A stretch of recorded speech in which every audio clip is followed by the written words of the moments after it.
जी अस्सलाम वालेकुम स्टूडेंट। उम्मीद करता हूँ खैरियत से होंगे। तो आज के इस लेक्चर में हम एक्सरसाइज 6.4 6.4 क्वेश्चन नंबर 4 सॉल्व करेंगे। अच्छा, पहले तो मैंने इसके ऊपर वीडियो बना ली थी, लेकिन एक अर्जेंट कॉल आने से कॉल जब रिसीव करी तो मैं समझा वीडियो सेव हो गई थी, लेकिन वीडियो सेव नहीं हुई। तो खैर मैंने इसकी वीडियो बनाई भी है। तो सॉल्व तो मैंने करा हुआ है, लेकिन आपको सिर्फ मैं वर्बली समझा दूंगा। 1 2 सही है, 3 बाकी 4 5 मैंने सॉल्व कराया हुआ है, 3 का आते भी सॉल्व कराया हुआ है। तो इसको मैं समझाता हूँ भाई। सबसे पहले ट्राइंगल दिया हुआ है आपको ए बी सी। सी जो है 90 डिग्री दिया हुआ है, ए 4 है और सी जो है 4 रूट सी दिया हुआ है, और P Q R root Q दिया हुआ है। एंगल क्यू दिया हुआ है 90, एंगल पी दिया हुआ है 60, पी क्यू दिया हुआ है 4 रूट 3 सेंटीमीटर। इधर है ट्राइंगल पी क्यू आर दिया हुआ है, angle R equal to 90, P R equal to 8 और क्यू आर इजल टू 8। ठीक है, ये है जो मैंने इसको नोटबुक में सॉल्व करवाया, इसको देख लेते हैं दोबारा से। और तो स्टूडेंट ये देख लें, 1 किसी भी क्वेश्चन को सॉल्व करने के लिए आपके पास ट्राइंगल सॉल्व करने के 3 एंगल गिवन होते हैं और 3 साइडें गिवन होती हैं। तो ये 90 दिया हुआ है, ठीक है, सी पे इधर लिख लिया। ए 4 सेंटीमीटर है, सी 4 रूट 2 सेंटीमीटर है। जब दो साइड आपके पास गिवन है, आप पाइथागोरस थ्योरम लगा के बी निकाल लेंगे। तो पाइथागोरस थ्योरम क्या होता है? हाइपोटेनस का square is equal to base का स्क्वायर प्लस परपेंडिकुलर स्क्वायर। तो सी दिया हुआ है 4 रूट 2 का square is equal to base का स्क्वायर, और ए है 4 सेंटीमीटर का स्क्वायर। तो हमने ये सी का स्क्वायर 4 का स्क्वायर 16, और ये रूट 2 ऐसे ही आएगा is equal to B square plus 4 का स्क्वायर 16। अब देखें ये स्क्वायर पे रूट आएगा तो रूट से स्क्वायर कैंसिल, तो 2 बचेगा। तो 16 2 32 is equal to B square plus 16। तो यहाँ से बी निकाल ले, बी आया 4 सेंटीमीटर। अब स्टूडेंट ये 4 सेंटीमीटर आ गया और ये 4 सेंटीमीटर आ गया कि ट्राइंगल में इंटीरियर एंगल का सम 180 होता है। तो ये 90 दिया हुआ है। अब ये 60 30 हो गए, 30 60 हो गए, 45 45 होगा। ये आपको किस तरह पता चलेगा? ये प्रॉपर्टी है कि अगर ये दोनों साइड बराबर हैं, ए 4 गिवन था और बी हमने 4 निकाला, तो बी के अपोजिट साइड ये वाली और ए के अपोजिट वाली दोनों बराबर हैं। तो ये हमने ही निकाल लिया, ठीक है, 4 सेंटीमीटर। ये क्वेश्चन नंबर 1 हमने कर लिया। क्वेश्चन नंबर 2 में एंगल पी क्यू आर दिया हुआ था, ट्राइंगल पी क्यू आर, और क्यू पे 90 कह रहा है, क्यू पे पी पे आर कह रहा है, और पी पे 60 कह रहा है, और आर निकालना है। और पी क्यू का डिस्टेंस दिया हुआ 4 रूट 3। तो हमने सबसे पहले क्या करा भाई, 10 एंगल आर निकाला। तो 10 एंगल आर लिया, तो थीटा के सामने वाला परपेंडिकुलर होता है, तो टेन थीटा बराबर होता है परपेंडिकुलर अपॉन बेस के। तो परपेंडिकुलर थीटा इसको कंसीडर करा, तो थीटा ये है, तो परपेंडिकुलर होगा पी क्यू। तो पी क्यू और बेस होगा नीचे क्यू आर, तो ये क्यू आर आ गया।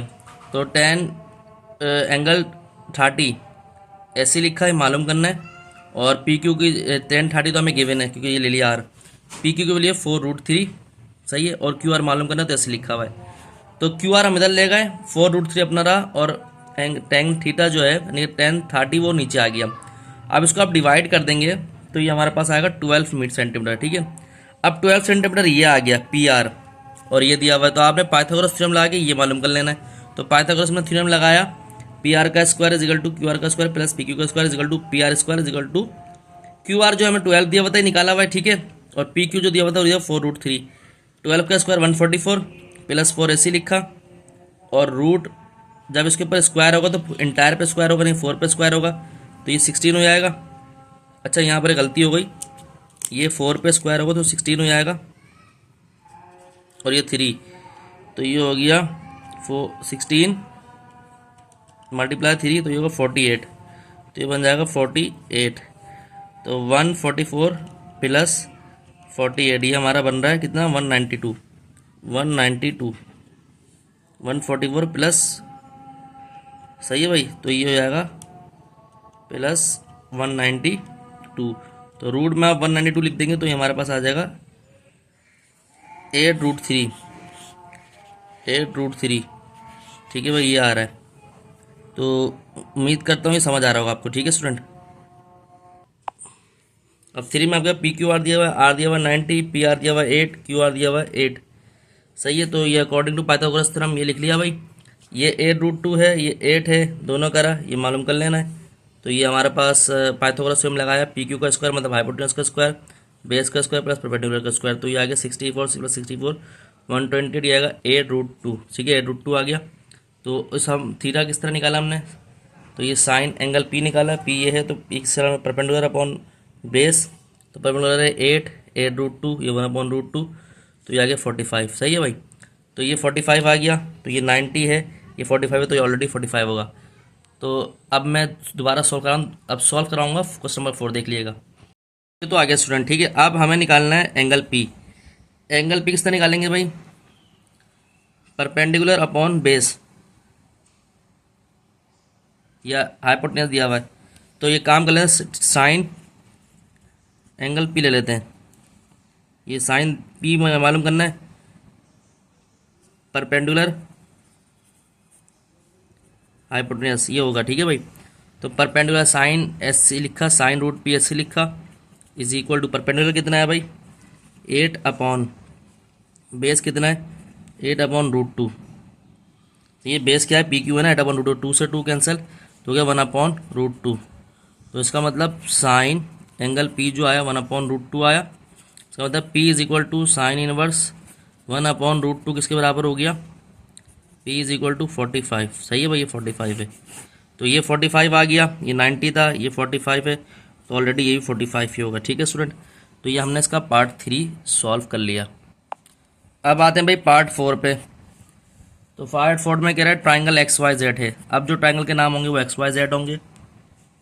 एंगल एक्स जो है वो आपके पास है 90, वाई जेड जो है वो है 16 मीटर, और एक्स जेड जो है वो है कितना 8 मीटर। अब निकाल लें भाई, साइन चेंज कर दें, फिगर इस उसमें लिया है शेप में, ठीक है। तो ये आगे निकल के थोड़ा 90 एक्स पे आ गया, ओ सॉरी ये एक्स चले निकल गया मैंने, कोई मसला नहीं है। वाई ले लिया, जेड ही ले लिया, ठीक है स्टूडेंट। एक्स जेड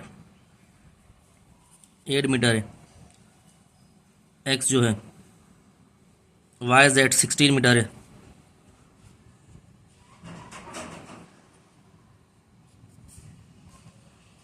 ठीक है। हाँ भाई, अब वो दिया हुआ वही पाइथागोरस से लगाएंगे, क्योंकि हमें परपेंडिकुलर मालूम करना है, बेस दिया हुआ है, हाइपोटेन्यूज दिया हुआ है। तो भाई पाइथागोरस थ्योरम क्या कहता है, वाई जेड का square is equal to base क्या है एक्स जेड का स्क्वायर प्लस परपेंडिकुलर क्या है एक्स वाई का स्क्वायर।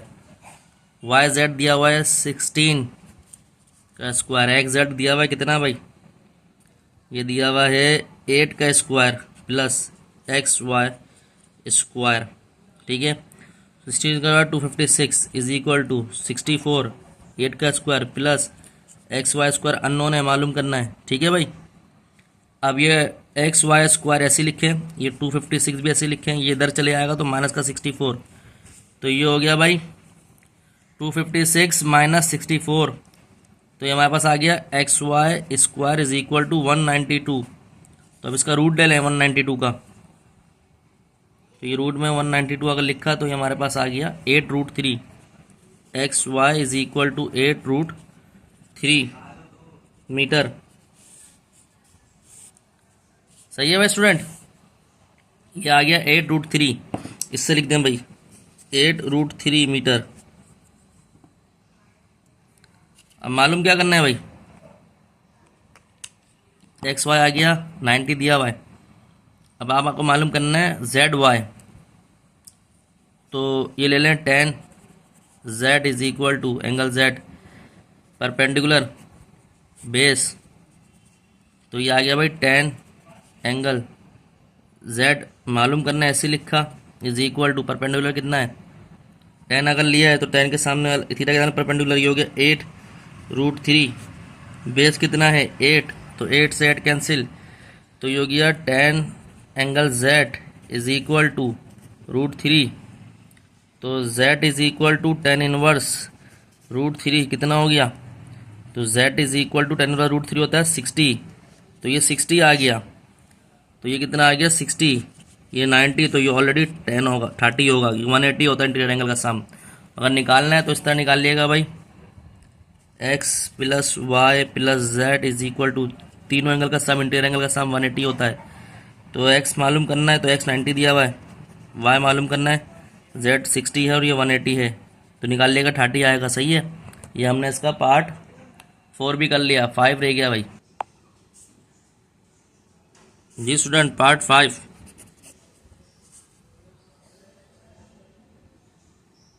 क्या है भाई? LMN ट्राइंगल, ठीक है। और LM कितना दिया हुआ है? 10 centimetre. MN is 8 centimetre. NL is 6 centimetre. ठीक है भाई, बना लें ट्राइंगल।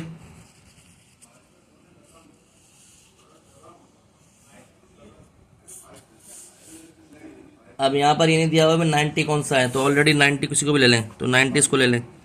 इसको ये तो होगा LMN, तो MN 8 मीटर दिया हुआ है, NL 10 मीटर दिया हुआ है, LM 10 मीटर दिया हुआ है, नहीं LM 10 है, NL 6 है भाई, 6 मीटर। ठीक है, ये दिया हुआ है स्टूडेंट 6 मीटर भाई।